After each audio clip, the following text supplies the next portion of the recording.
Hello, everyone, and welcome to the Tip Drill Podcast. I'm your host, Reese Holiday, joined as always by Xavier Pereira. X, how you doing today? I'm doing good, bro. How you doing? I'm all right. A bit of a rainy day, but, we're getting the work in. Yep, as always. This is our first episode of the Tip Drill Podcast. It's just two friends talking about football, bringing you all the NFL news, debates, games, NFL everything, all NFL. We're just talking about football, having a good time. And I want to talk a little bit about our backgrounds as football fans. So, me being from South Florida, I am a Miami Dolphins fan, have been my whole life. My dad introduced me to the Dolphins, and even though they suck, they're on the up and coming, but they break my heart a few times. X, how about you? Hey, I'm in the same boat with you, except coming from the 239, it's a little traitorous to be a Giants fan, but coming from a family that doesn't really follow football, your first game you always watch, it's always something special. Yeah. Something special always happens during that game. So, following the Giants, again, like you said, it's heartbreaking sometimes, but, got to stay true to what you like, It's always someone that either introduces you to football or you just find it on your own, and that's the team that you follow. Exactly. Yeah. So the first piece of NFL news that we want to cover is the amount of NFL arrests that have been happening in the recent weeks. Obviously the main ones are Quentin Dunbar and DeAndre Baker. And I know you got quite a bit to talk about DeAndre Baker. Yep. But Quentin Dunbar had 4 counts of armed robbery, and DeAndre Baker had 8 charges in total, 4 for armed robbery and 4 for aggravated assault with a firearm. Those are some serious charges. So, X, do you want to talk a little bit about what happened? Yeah. First off, all I gotta say is we live in a country where you are guilty or innocent till proven guilty. There it right? is. There it is. All right, we live in a great country, so I feel like everybody should just wait and see how the trial goes because we don't know. This could be some false allegations. We don't know anything, but with the information we have now, we can share our opinion. Yeah. I believe they turned themselves in to I think it was Miramar County in Florida. They reportedly stole $12,000 in cash and $25,000 in watches. And the witnesses of the robbery said that they were under the impression that this was a planned robbery because the escape cars were placed in areas so that the men could escape quickly. But the thing that highlights this the most is the 3 cars were a Mercedes-Benz, a Lamborghini, and a BMW. Now, I don't know why you need to rob someone when you're driving a Mercedes-Benz, a Lamborghini, and a BMW, but maybe that's none of my business. So it was just a crazy story to read, and it's really going to affect how these two teams play, especially, both of them being cornerbacks and their whole secondary being flipped around. So how do you think that Giants secondary is going to play out?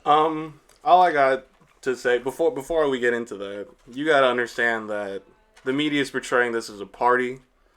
You know what was going down. It's gambling. You lose $70,000. It's not an easy blow to take. But when you're making $10 million, you got to let that go. Yeah. You got to put your career in front of your pride sometimes because you got to think about your family, not just yourself. Because they're losing out on a lot of money, even though they stole quite a bit of money. They're losing out on millions of dollars on their NFL contracts. We don't know what's going to happen, if they're going to get released or not. I'm guessing that's what's going to happen. Well, both of them were released on bond. I believe Quentin Dunbar was around $200,000. So you got to think they lost $70,000 and now they're losing $200,000. Yeah. So I don't see where you would win there unless you got away, and then again you're robbing people. Yeah. And it's not an easy crime to cover up, Yeah. especially when you're not wearing masks. There's only 1 out of 3 people wearing masks, and you're leaving in 3 supercars. So they know who you're going to be. Yeah, they know who you exactly. are, and your whole career is just in jeopardy now. Yeah. But I want to talk about how their arrests really affected their team. So Quentin Dunbar, he recently was traded to the Seahawks from Washington It was reported he wanted out of Washington, and Seattle was really a team in need of a cornerback. They obviously have Shaquille Griffin, who was a Pro Bowl last year, but they still ranked 27th in the league in opponents' pass yards with 4,223, and they gave up a 64% completion rating. The secondary wasn't the worst in the league, but it definitely needed improvement, and Quentin Dunbar being arrested just doesn't help. So, how do you think DeAndre Baker in his absence is going to affect the Giants secondary? Well, you got to think about the 2019 season for the Giants. They start off throwing a rookie in because our secondary is completely depleted and there's no depth. CB number 1 is Janoris Jenkins, who is a good athlete, and we've obtained, I believe, in the 2016 season. Now we trade up to draft DeAndre Baker, and I don't even want to talk about the draft right now. We will in a minute, but you draft this kid who for the first 10 games in the season allowed a 70% completion rate. And it looks bad. It looks very bad for the Giants, but there was some upside to it, especially in the second half of the season. There was a 48% completion rate. Cornerback's a hard position to play. Definitely. And then when you're a rookie getting thrown in there with basically a single vet, there's no prep for it. Yeah. And especially under the James Bettcher system, he wasn't prepared. There was an interview where he said he didn't even know the defensive playbook, so he's just out there running whatever he wants, basically. And it's crazy to me, but there's some upside to the kid because let me ask you this question. Out of Chicago, Green Bay, Washington, Miami, and Philly, who has the best quarterback? Probably Green Bay with Aaron Rodgers. Green Bay. Yeah, he played Week 13 against Green Bay. This is after we cut Janoris Jenkins for some interesting things he said on Twitter. But Week 13, he had 7 targets, which is his third most targeted game, but only 2 completions. 28% completion rate. That's right. It's very good. That's a really good number. Yeah, this is our number 1 corner, right? But Aaron Rodgers still had a field day, going 21 for 33 for 248, 63% completion rate with 4 touchdowns, no picks. Man. So you understand how this kid is on the come up, but you still got no help. You still got holes to fill. Exactly. And they did that this offseason, recently signing James Bradbury to a 3-year, $45 million deal, $32 million guaranteed, and he came off a really decent season. Three picks, 12 passes defended.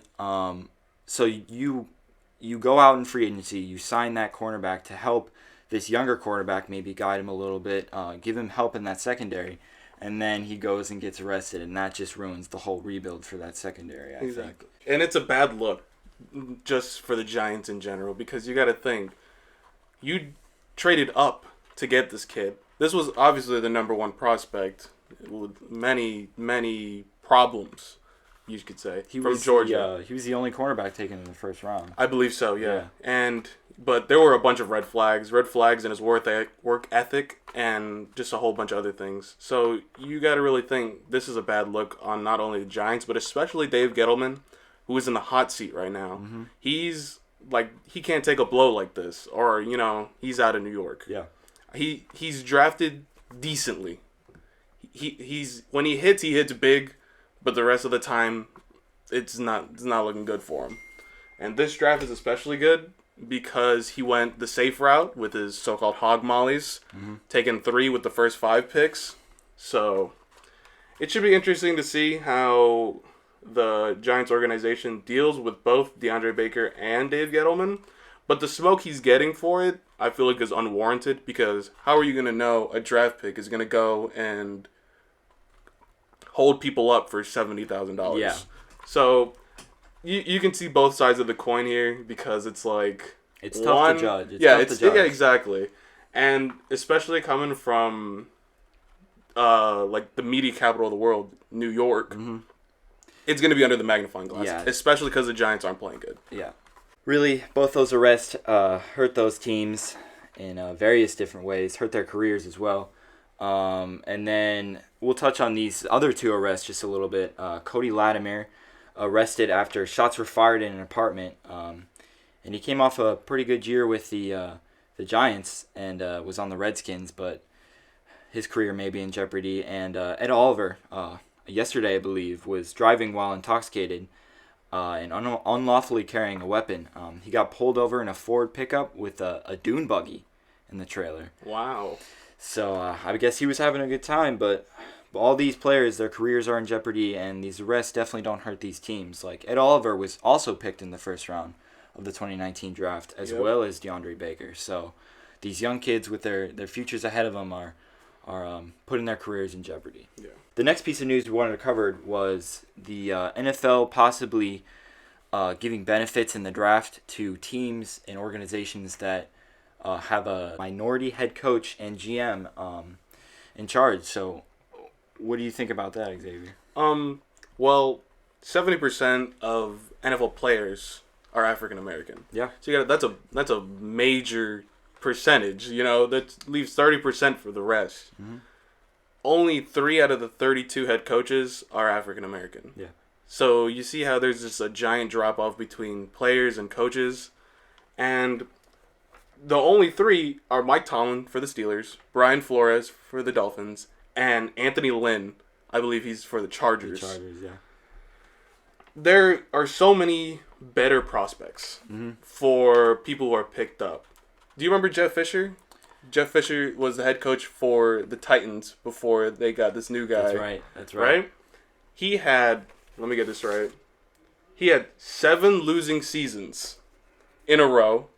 He got extended for 2 years and was finally let go in 2016, week 14. Was he the coach for the St. Louis Rams, too? I believe so. Jeff Fisher, yeah. Yeah. I remember him now. Yeah. That guy was a bit of a goofball. And you got to think that these minority coaches are getting the worst teams and are getting basically 1 to 2 years to flip that team around. Yeah. And we all know rebuilding takes a minute, especially with these bad teams.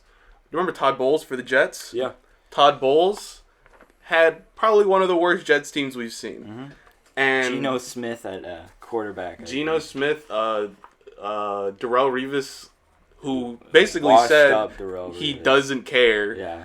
And it was just a mess. And everyone hated him. But you got to understand that what is he supposed to do with a team that doesn't even know what they want to do? Yeah. Like, it's insane to me. But I feel like the NFL is taking this in a wrong direction because you're basically just going to see a bunch of minority head coaches and assistant coaches for the wrong reasons.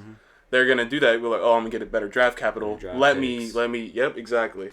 So I don't think this is the way to go, but I mean, it doesn't hurt trying, but there's going to be a lot of backlash. Definitely, especially, it's just going to be a mess if this goes through. I understand why they're doing it.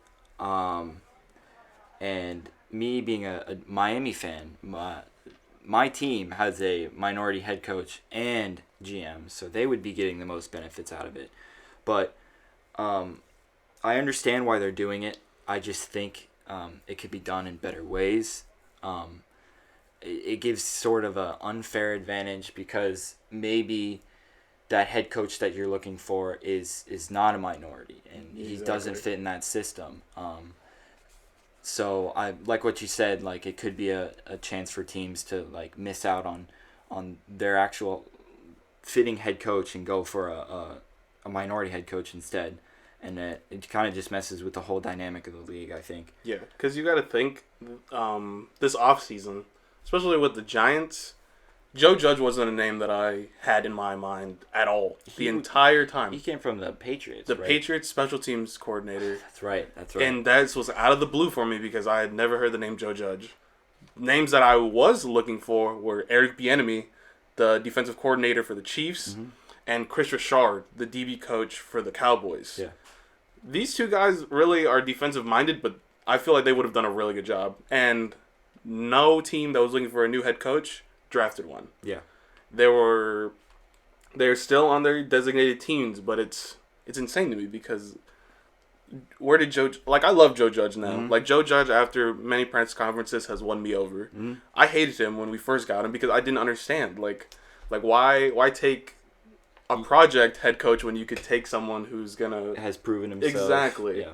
So that was my problem with that, but again, like, I feel like this isn't the way to fix, I guess what you could say is a problem. Yeah. All right, so now that we sort of covered the news aspect of the NFL, we're going to get into some different conversations and debates surrounding some of the certain things of the league. This first one that we're going to get into is Eli Manning. This was brought up when he first retired back in towards the end of the season, beginning of the year. And it begs the question, is Eli Manning a Hall of Famer? So X, I know you got a lot to say about this, so give me your thoughts on this. There's a lot of hot takes, and I feel like Eli Manning will be a Hall of Famer. I feel like Eli Manning will be a first ballot Hall of Famer. In the system that we are in right now, where it is very biased on who gets in the Hall of Fame. For example, Terrell Owens, Randy Moss, those debates that their on-field issues were completely out of whack and they shouldn't be in the Hall of Fame. Yeah. Eli Manning's going to be in the Hall of Fame. He didn't put up the numbers like everyone else, but the last name Manning brings a lot of weight. And 2 Super Bowls bring a lot of weight. Yes, he led the league in interceptions 3 times. Yeah. Never All-Pro. Not All-Decade. But he's going to be in the Hall of Fame. Yeah. Based on the system that for selecting Hall of Fame players is right now, he most likely will be selected in the Hall of Fame. And those Super Bowls really weigh heavily on that decision, I think. Exactly. Nowadays, that will be enough to get him into the Hall of Fame, and you can debate Definitely. it. You can debate it different ways for different players, but now it's beginning to be more prevalent that players like Eli will be selected into the Hall of Fame. Next piece we want to cover is more prevalent in today's world is the coronavirus. What should the league do? What should pro sports do in order to come back from this epidemic? And X, I want your thoughts on that. Player safety is a big thing in the NFL. Yeah. And when you have an epidemic of this magnitude, where it is highly contagious, and you have players begging for oxygen on the sidelines, and I just feel like it's not worth having fans in the stadium because of altercations, and if somebody comes in, like, they might not even have symptoms and you don't even know. Yeah. They could just be a carrier, and that infects not only the teams but the staff, the people in the stands. I just think it's worth it, but you also got to think that the fan aspect of football is a big thing. Yeah. The Seahawks rely on the 12th man. The volume in stadiums is an aspect when you go to play, especially for those away teams in hostile territory. But I want to talk about how the NBA is considering lowering fan capacity to 15 to 20%. And you're talking about no fans at all. I know a lot of the fans, including myself, would actually be okay with not allowing fans in the stadium and just having it televised and just the players in the stands. It kind of takes away an element from the game, the whole excitement, the cheering and everything. But I think that would be the first step in order to take for pro sports to come back. And there is still time for the NFL to make this decision, unlike the NBA, who had to cancel its season right before the playoffs, right before the end of the season. So they still have time to make that decision, but it's definitely going to be a weird transition coming back from this epidemic. Now, another debate that I want to cover is the best free agents available. Now, we know that a lot of the premier free agents have already been taken by teams, signed to massive contracts, like Byron Jones, James Bradbury, Jameis Winston. Oh yeah, he recently signed a deal with the Saints. Yep. He's gonna be their backup for Drew Brees, I guess. We'll have to see about that. Yeah, we'll have to see about that. Well, now he's got that eye thing out of him, so Yeah. he's not blind. 20/20 vision. Mm-hmm. Not 30/30 anymore. Yep, not no. 30/30. All right, so I compiled a list of the top 3 free agents that I think are still on the market for teams to pick up, and the first one is Jadeveon Clowney, and he's been been through a bit of drama in his career with the Texans. Now kind of going through that with the Seahawks, not as magnified as it was on the Texans, but his asking price to start in free agency was $21 million, and not even the Seahawks wanting to re-sign him thought that was the right price for him, and so he reduced that to his asking price to $17 to $18 million a year, and the Seahawks are still interested in signing him, but I've heard the Ravens, the Eagles, the Titans are also among teams that could pull the trigger on Jadeveon Clowney. The second free agent I have is Cam Newton. He's 31 years old, but he's former MVP. Played really well with Carolina. Had some good years, had some bad years. But the injury is a big question mark. And actually want to tell us what you think about Cam and his injury and how that affects him signing. The fact that Cam Newton has made a name for being that quarterback that'll truck a linebacker, truck a safety to get that first down. That mobile, high-energy quarterback. Exactly. It really diminishes that, but I think that under the right system and leaving Cam in the pocket and making his legs the last option, Cam will shine in a system like that. Mm-hmm. Cam will shine in a pass first, ask questions later. Yeah. Instead of using his legs to bail him out, he turns to the arm more and airs it out a little bit more. Instead of oh my God, here comes Cameron Jordan. Let me run for my life. Yeah, let me just get another torn ligament or something again. So the top spots that I think Cam can land in, maybe the Bills. Josh Allen has a similar playing style to Cam Newton, being that mobile, big, strong quarterback who's got a rocket of an arm. Maybe he can. The Bills can sign Cam to a short 1-year deal. Josh Allen can eat all the information up from Cam Newton, and that could really boost his game. I was also thinking the Bengals or Arizona. Arizona has another mobile quarterback in Kyler Murray. He can definitely learn some things from Cam. But those are just some landing spots that I have for Cam Newton. Still hasn't signed yet. And the third top free agency I picked was Everson Griffin, 32-year-old. Was recently with the Vikings, had a great career with the Vikings, actually. 4-time Pro Bowler, had 8 sacks, 1 interception last year. He's a Pro Bowler last year, too. Was a key part of the Vikings' defense. And in recent years, their defense has been impressive.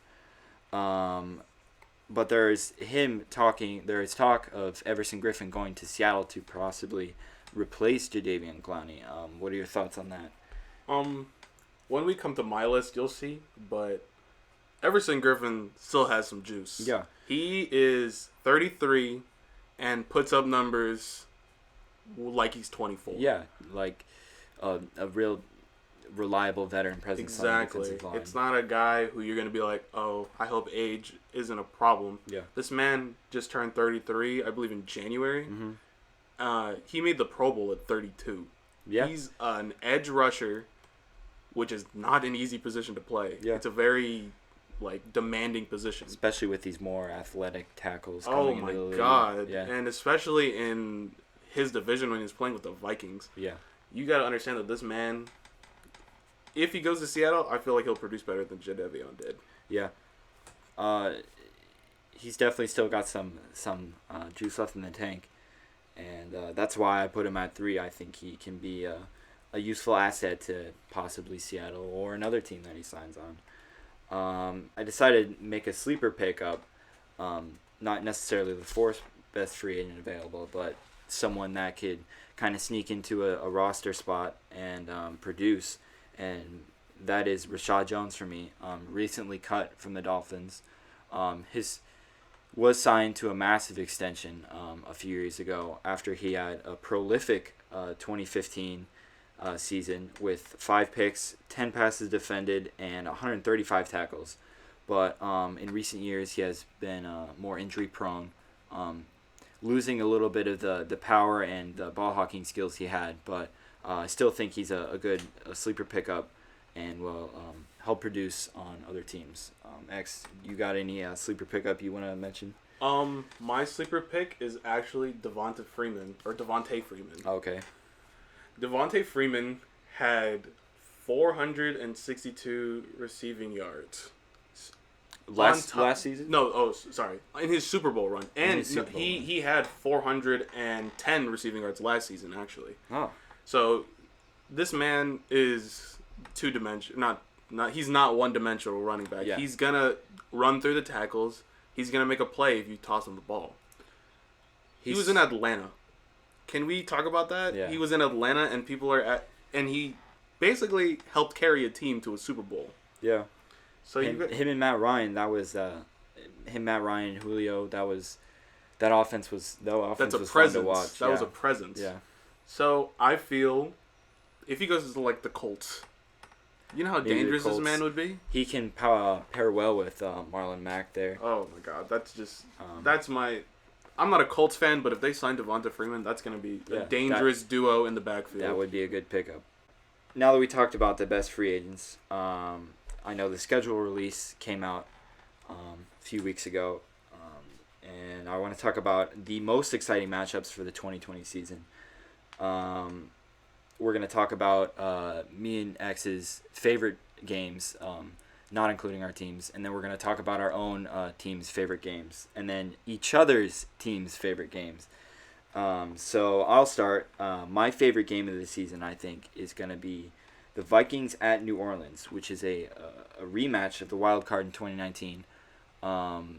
There was that whole thing with a lot of the Saints fans thinking that Kyle Rudolph pushed off in that final OT touchdown catch, and the tape doesn't lie. It looks like he did give him a little stiff arm, but the call is a call. No call, they scored. Game over. There's nothing you can really do about that, and the Saints seem to always have those heartbreaking plays in the playoffs. Always seems to be the last play of the game where they lose. But I think that New Orleans is becoming for revenge in that game. I think Drew Brees and that offense is going to light up the Vikings, but I also think the Vikings will have some fight in them. I think it's just going to be an exciting, high-intensity matchup. Looking forward to watching. And I want to. What's your favorite game of the season? Mine is actually Chiefs at Saints. Chiefs at Saints. This is a game I've wanted to see for a while. That is going to be a barn burner. Exactly. This was my Super Bowl matchup last year. But what I have to say about this game is people really like the Saints. Yeah. But the past couple years in the playoffs, they haven't looked so well. They've always had this last second, just can't finish games. Can't finish. And NFL analysts and everyone are really just like sweeping them under the rug. Yeah. But fans realize the potential of this team. So I want to see the Super Bowl champions go against this team because they need a defining game. And I feel like this would be an upset because they are the Super Bowl champs. Yeah. Beating the Super Bowl champs would put them in the hunt again in the eyes of NFL analysts for a Super Bowl run. And they would just have to, finish in the playoffs. Finish, exactly. They just need to finish on the defensive side because the offense really seems to produce well. Yeah, they seem to produce well, and defense just seems to choke. Now, I want to talk about each other's favorite games for our different teams. My favorite Dolphins game of the year, a bit of a sleeper one. It's Chargers at Miami. And I've watched the Dolphins play the Chargers several years. They played them even last year at Miami, and they lost. The Dolphins lost that game. I was actually at that game, but I knew they were going to lose. They were tanking or whatever. But the Chargers have a good roster. Miami's been making some moves to create that foundation for a good roster. And I think that's going to be an exciting game, especially for me watching it as a Dolphins fan. To see if they can hopefully pull out a win. I don't think Tua will start that game, but I still think it would be a competitive game nonetheless. Your favorite Giants game this year? My favorite Giants game is actually going to be Bucks at Giants. Bucks at Giants. They played them last year. Last year, that was Danny Dimes' debut, right? His comeback win against the Bucks. I like the Bucks. People, in my opinion, are overhyping the schmack out of this team. Yeah. They think that just because Tom Brady and Gronkowski are on this team, that this team is automatically a Super Bowl team.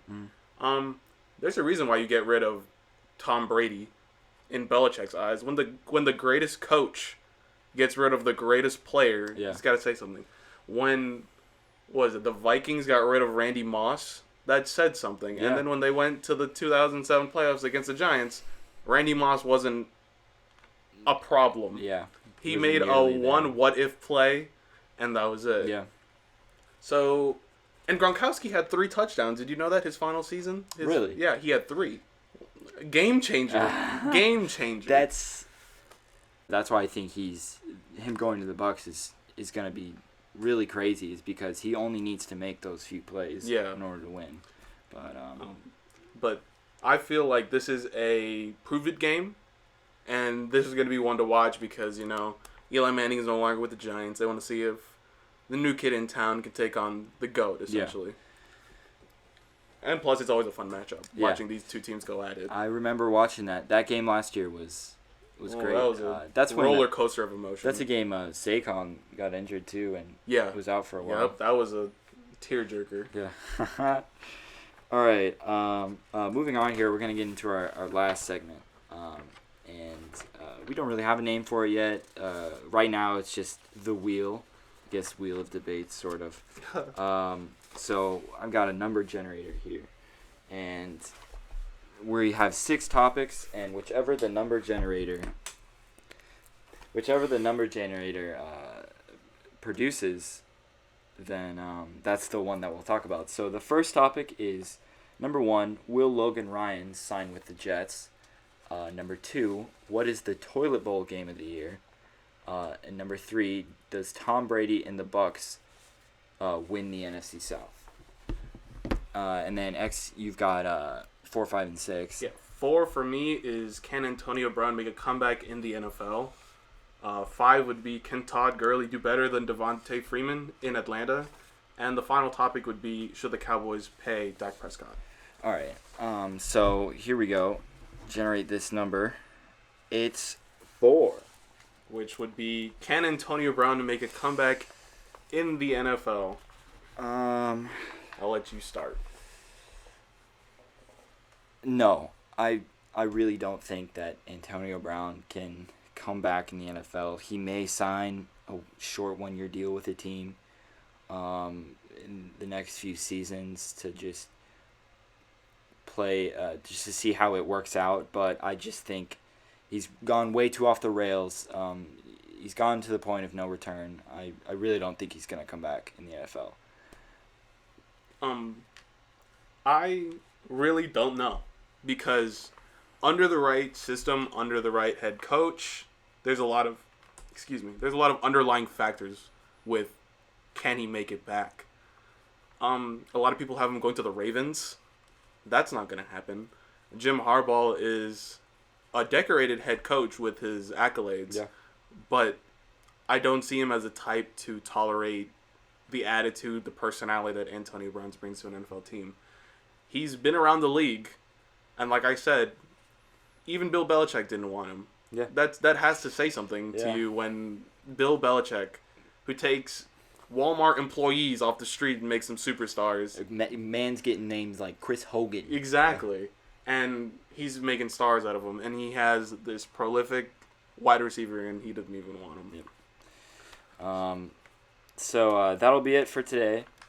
Ended the first episode of the Tip Drill podcast. Hope you enjoyed. We will be back next week.